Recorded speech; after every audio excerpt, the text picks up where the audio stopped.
This is the Year 1 reading task linked to Oi Frog, which you've just enjoyed listening to me read.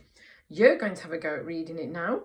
We're going to look at how we have to say the words using our phonics knowledge, blending the phonemes together. We're going to look at some tricky words. We're also going to look at rhyming words, and that often rhyming words end in the same letters, don't they? The same phoneme. So we're going to have a look at that. We're also going to look at reading with expression in our voices. If you remember, to read with expression in our voices, we have to look at the punctuation, such as exclamation marks or question marks. We have to look at full stops. And we have to think about how the characters might be speaking, how they might be feeling, how they might be saying the words. We're not going to read all of it. We're just going to read some of it. And these are the first 2 pages we're going to look at. So I'm going to read the first bit here in the speech bubble. This is the cat speaking, isn't it? And the cat is saying, "Oi, frog." But the cat doesn't just say, "Oi, frog." There's an exclamation mark at the end. And obviously, if you say "oi" to somebody, which is a little bit rude, isn't it?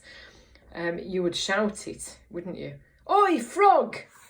So we're thinking to ourselves, why is the cat shouting "Oi, frog"? Is the frog doing something that it shouldn't be doing? Or is the cat cross? Or is the cat excited? Looking at the cat's face, the cat doesn't look excited. It looks more cross, doesn't it? So we have to say it in a cross voice, and we have to really say it. It's in big letters as well, isn't it?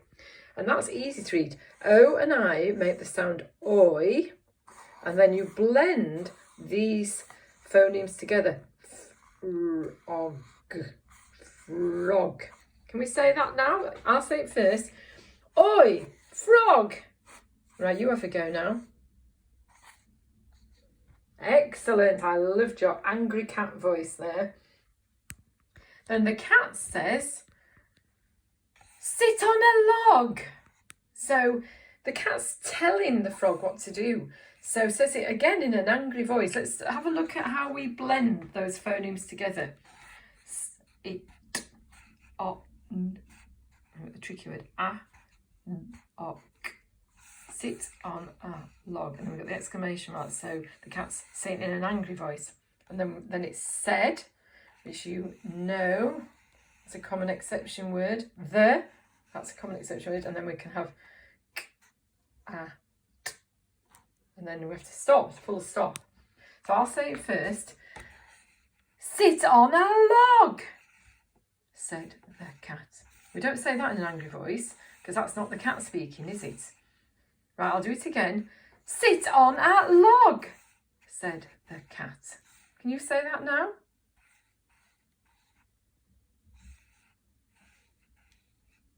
Brilliant. And then the frog doesn't want to sit on a log, so says it in a bit of a whiny voice. When you don't want to do something, you speak in a little bit of a whiny voice, don't you? "But I don't want to sit on a log," said the frog. "Logs are all knobbly and uncomfortable, and they can give you splinters in your bottom."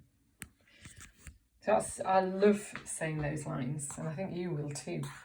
So these are quite easy to read, but I, common exception word, that's quite tricky. That's don't, do not, don't. Want to, that's a common exception word. It, on, log, said, we've had that before, haven't we? We've had that before, and frog, we've had that before. Try that line. I'll say it first. "But I don't want to sit on a log," said the frog. We don't say "said the frog" in a whiny voice, do we? You have a go now.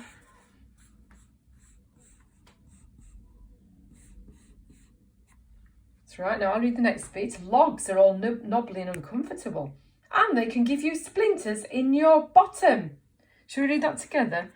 "Logs are all knobbly and uncomfortable, and they can give you splinters in your bottom." That's funny, isn't it? And the cat says, "I don't care," said the cat.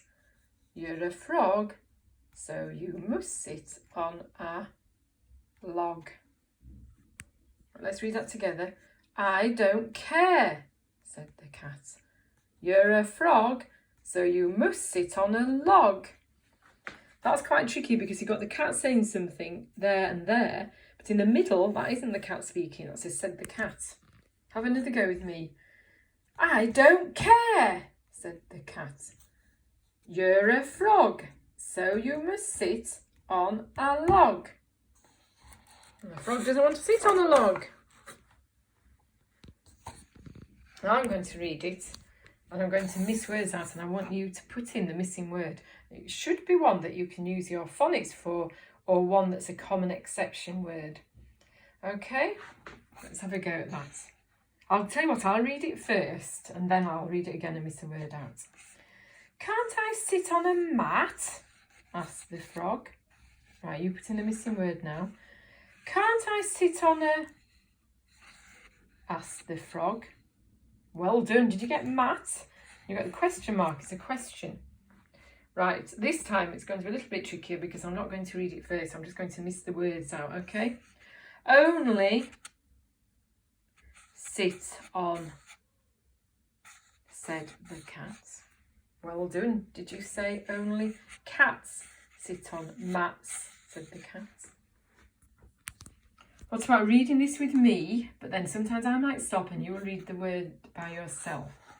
What about a... said the frog. I wouldn't mind sitting on chair. Hares sit on chairs. Right, you read these words yourself. Superb reading. I was very impressed with that. Well done.